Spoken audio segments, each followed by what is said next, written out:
안녕하세요, 여러분. 세상을 바꾸는 사람들의 영상 굽는 마을에 오신 걸 환영합니다. 오늘의 이야기는요, 깨달음에는 경계가 없다입니다. 여러분, 우리 사람이 살다가 보면 깨달음을 얻고 싶어 합니다. 뭔가 번뜩이면서 어떠한 깨달음을 얻어서 내 인생이 변할 거라는 그러한 마음도 있지 않습니까? 저도 마찬가지고요. 그런데 지금은 생각해 보니까 그 깨달음을 얻기 위해서는 옛날에 부처님이나 예수님처럼 아주 특이한 분만 얻을 수 있는 건가라는 생각도 하긴 합니다. 그런데 저희 같은 사람은 어떻게 하면 깨달음을 얻을 수 있을까요? 오늘의 낭독 시작하겠습니다. 깨달음에는 경계가 없다. 거지에게는 거지만의 깨달음이 있고, 노동자는 노동자만의 깨달음이 있고, 지식인은 지식인만의 깨달음이 있고, 지도자는 지도자만의 깨달음이 있다. 어떤 사람이 나에게 이렇게 물었다. 선생님, 우리같이 평범한 사람이 깨달음을 얻으려면 어떤 수행을 해야 합니까? 나는 명쾌하게 대답했다. 몸과 마음을 바르게 하고 살면 됩니다. 요즘 종교계의 성직자들은 일반인들도 치열하게 수행하기를 원하지만 그저 남에게 해를 끼치지 않고 자신에게 주어진 삶을 열심히 살면 된다.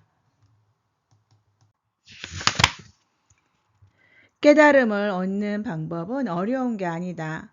매 순간 즐겁게 행복하게 사는 법을 스스로 터득하면 된다. 그런데 왜 성직자들은 일반인들에게도 치열한 수행을 요구하는 것일까? 자신들의 이익을 추구하기 때문은 아닐까? 붓다는 부처가 되려면 깨어 있어야 한다고 했고, 예수는 선함이 곧 하나님이라고 강조했듯이 종교의 본질은 남에게 자비를 베풀고 선하게 살면서 스스로 행복하라는 것이 요지이다. 그런데 어떤가? 요즘 성직자들은 재물에 눈이 멀어 일반인들이 붓다처럼 예수처럼 살 것을 강요하지만 그건 종교의 진짜 목적이 아니다. 그동안 나는 오랫동안 깨달음에 대한 연구를 해왔다. 일반적으로 불교에서는 최상의 깨달음을 야욕, 다라, 삼약, 삼보리심이라고 한다. 이것은 수행자가 부처가 되기 위해서 반드시 도달해야 할 최고의 경지로서 고타마 붓다와 같은 수행자가 오랜 공부를 통해서 증득한 것이기 때문에 우리 같은 일반인들이 수행하기란 결코 쉽지 않다. 만약 일반인이 고타마 붓다와 같은 최고의 경지에 이르기 위해 치열한 수행을 했다면 아마 거지가 되거나 심지어 생명을 잃을 수도 있을 것이다.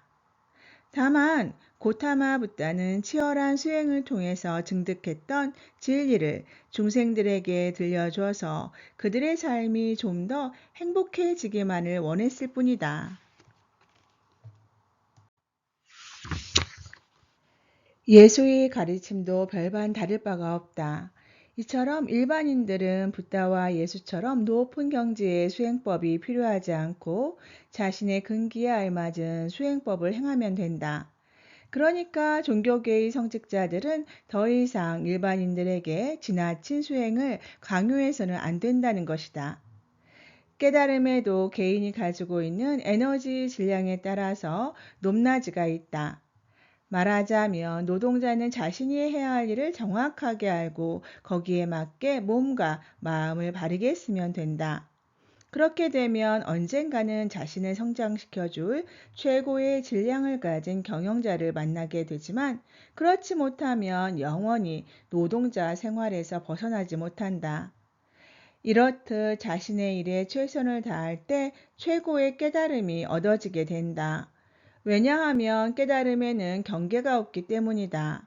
더구나 자신에게 주어진 일을 자신의 질량에 맞게 일하는 사람은 이미 칭찬을 초월했으므로 남의 칭찬이나 질책 혹은 시시비비에 결코 연연해 하지 않는다. 그는 자신의 일에 도취되어 최선을 다했으므로 남의 시선 따위를 이미 초월했기 때문이다. 그런데 자신의 일에 깨달음을 얻지 못한 사람은 늘 남의 시선에 의지하게 되고 눈치만 보게 된다. 이런 사람은 칭찬에 늘 목말라 있어서 깨달음을 얻을 수도 없고 인생 또한 순탄하지 않다. 반대로 자신의 자리에서 깨달음을 얻은 사람은 항상 보람차고 즐거우며 물 흐르듯이 일을 처리한다. 또한 그는 힘든 환경 속에서 살더라도 능히 극복해 나갈 힘을 스스로 갖추고 있다. 이렇듯 누구든지 자신의 일에 최선의 노력을 다하면 최상의 깨달음인 얀욕다라 삼막 삼보리심을 얻을 수 있다.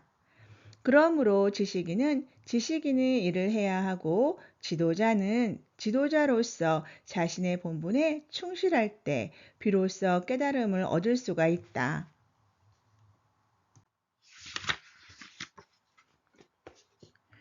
이것이 바로 대자연의 법칙이다. 이 법은 특정인에게만 적용되는 게 아니라 누구든지 자신의 테두리 안에서 적용된다. 즉, 깨달음은 자기 안에서 정점을 이루므로 자기를 벗어난 깨달음은 진정한 깨우침이 아니다.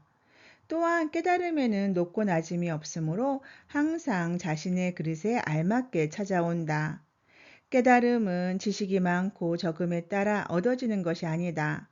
비록 지식이 낮은 사람이라 할지라도 그 속에서 참된 깨달음을 얻을 수 있기 때문에 자꾸 높은 쪽을 바라보는 것은 결코 올바른 수행이 아니다. 그런 까닭에 스스로 학문이 낮다고 생각하는 사람은 먼저 낮은 나를 극복해야 한다. 그런 뒤에 높은 나를 향해 천천히 가면 된다. 때론 느린 것이 가장 빠르므로 결코 서두르지 않아도 된다. 거지에게는 거지만의 깨달음이 있고 노동자는 노동자만의 깨달음이 있고 지식인은 지식인만의 깨달음이 있고 지도자는 지도자만의 깨달음이 있다. 이렇듯 자신의 길을 온전히 찾아야만 우리가 살고 있는 이 땅이 더욱더 행복해진다. 그렇지 않고 서로가 자꾸 충돌만 하면 이 세상은 순식간에 지옥이 될 수도 있다. 오늘날 한국 사회가 점점 난장판이 되어가고 있는 것은 각자가 가야 할 길을 잇거나 헤매고 있기 때문이다. 노동자는 경영자의 일을 대신할 수 없고 국민이 대통령의 역할을 할 수 없으며 죄인이 판사의 역할을 할 수 없음을 인정한다면 세상은 순조롭게 흘러갈 수 있다. 이것이 바로 깨달음의 척도이자 두께이다. 외람되게도 깨달음이라고 하니까 붓다라든지 아미타 부처라든지 부처의 깨달음을 생각하지만 절대로 아니다. 우리들에게 있어서 깨달음은 자신의 자리에서 맡은 일을 충실하게 하는 걸 말한다.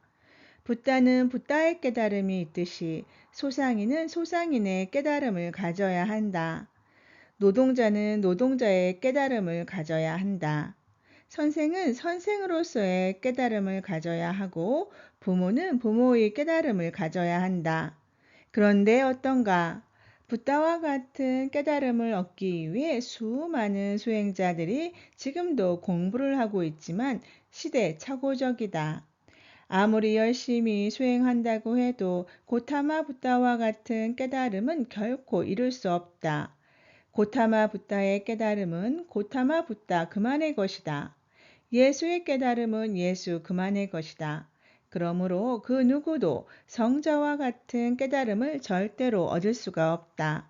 다만 우리는 앞서 깨달은 이들에게서 깨달음의 원리를 조금씩 배우는 것일 뿐이다.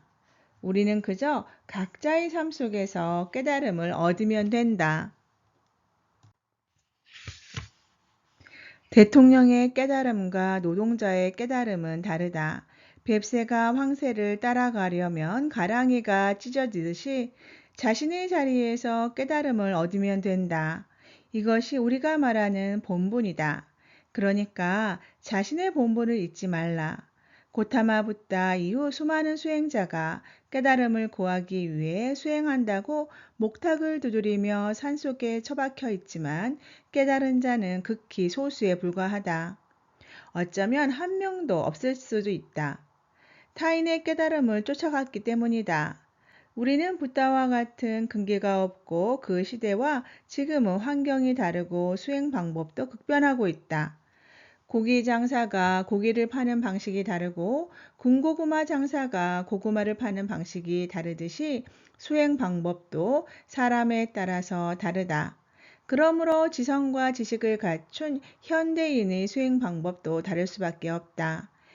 이를 알고 수행해야만 진정한 깨달음을 얻을 수가 있다. 여러분, 오늘의 이야기 깨달음에는 경계가 없다. 어떠셨습니까? 네, 우리가 바라는 깨달음은 부처님의 깨달음도 아니요, 예수님의 깨달음도 아니네요. 그죠? 우리는 우리 자리에서 우리를 깨달으면 되는 것 같습니다. 그리고 땅에다가 발 딱 붙이고 나서 우리가 이 인생을 어떻게 바르게 살아가는지 그것을 깨달으면 그것이 정답인 것 같아요. 그렇죠.